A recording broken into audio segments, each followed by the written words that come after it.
To my favourite segment with Sky News Australia's media watchdog columnist, Jared Henderson.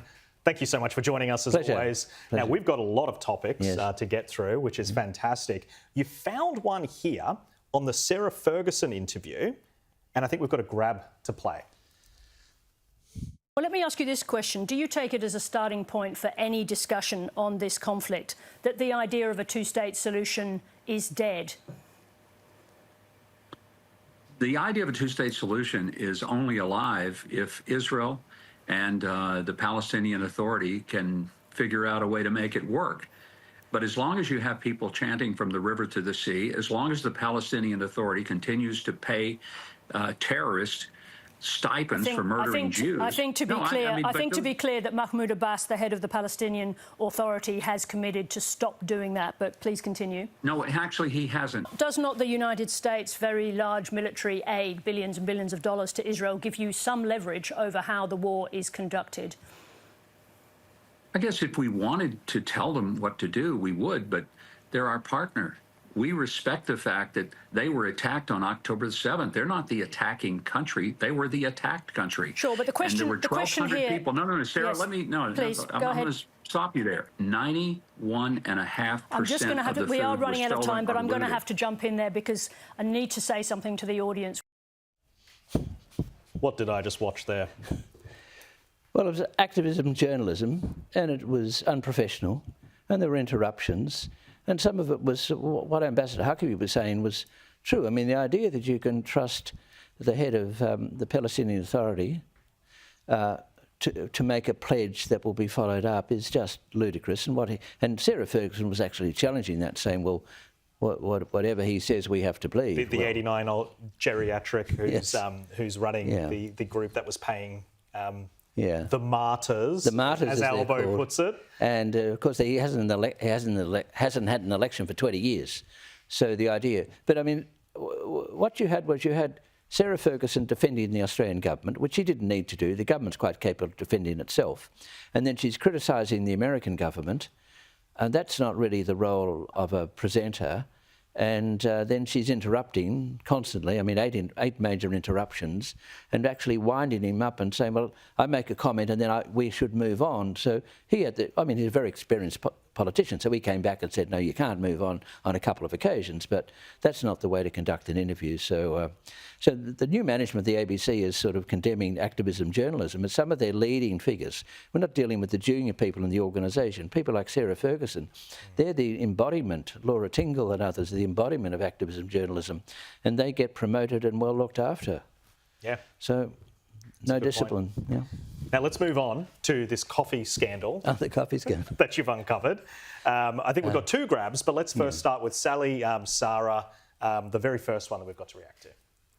Are you satisfied that Israel has complied with international law in its military response to the attacks of October 7th? That is not for you and I to sit back in Australia, where we've probably both gone and had a cup of coffee this morning in our offices. I don't drink coffee, Senator.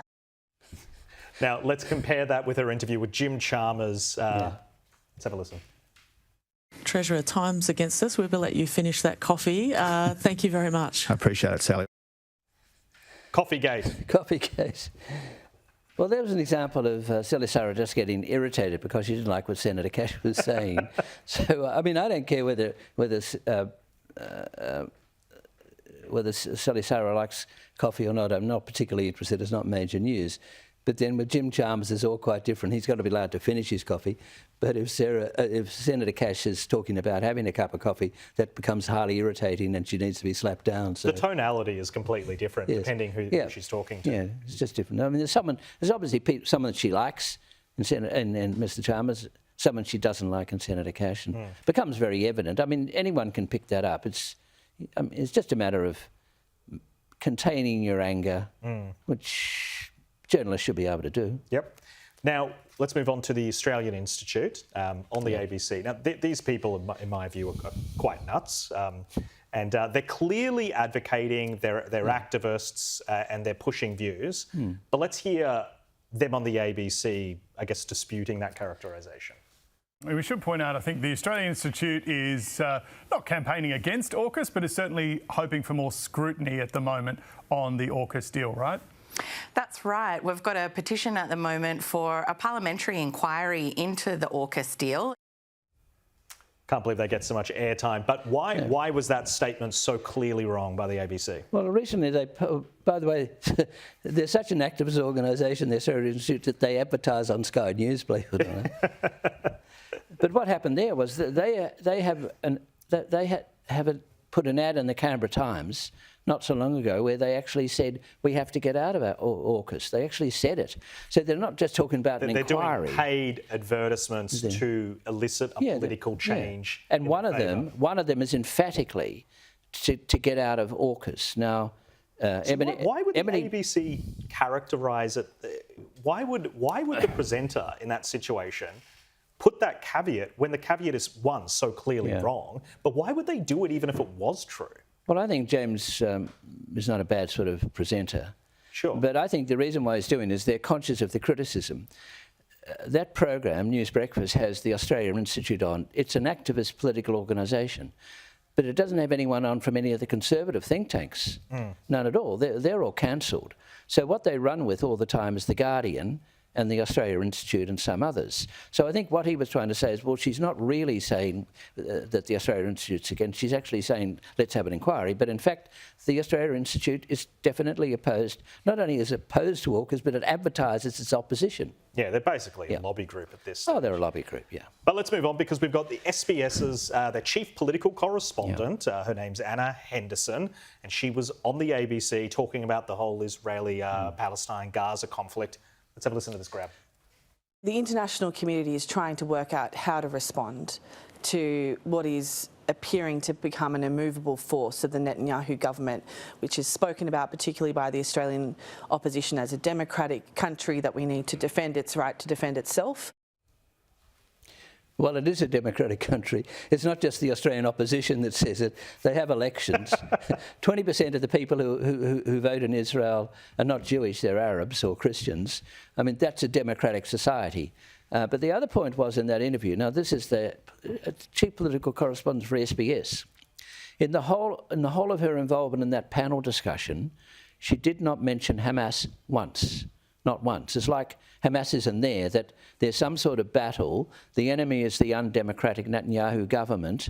And as for Hamas, well, you don't talk about it. Like the war had never started by Hamas. I mean, somehow you get the impression, if you didn't know anything about it, you get the impression that Netanyahu invaded Gaza rather than the other way around. But for someone not to mention, someone so senior as Anna Henderson in the Canberra bubble down there in the Parliament House, someone so senior as to think you can talk about the Israeli-Hamas war without mentioning Hamas is it's very difficult to explain. I don't know why she would do that. There are a lot of journalists that seem to be falling into this. And the other point is David trap. Spears, the presenter, he didn't raise it with her. He didn't say anything about Hamas. So it's like, now it wasn't his fault that she didn't mention it, but surely he should have come in and says, well, you know, what are you saying about Hamas? It's also really weird to put out some kind of conjecture that Israel is not democratic, and that's the inference that there is some debate, and then not to just clear it up that it's emphatic. But anyway, let's moving on because back to Sarah Ferguson. We do love her interviewing style. We couldn't do without her. We couldn't do without her on this segment. She's gone a bit soft on Jewish critics of Israel. Let's have a listen to the grab. Now, I'd like to go on and talk about the extent of your career, but you arrive here in a moment of great intensity. I recommend the book, but Kenneth Roth, thank you very much indeed for joining us this evening. Thank you for having me. But this is how she interviewed a former colonel of the IDF.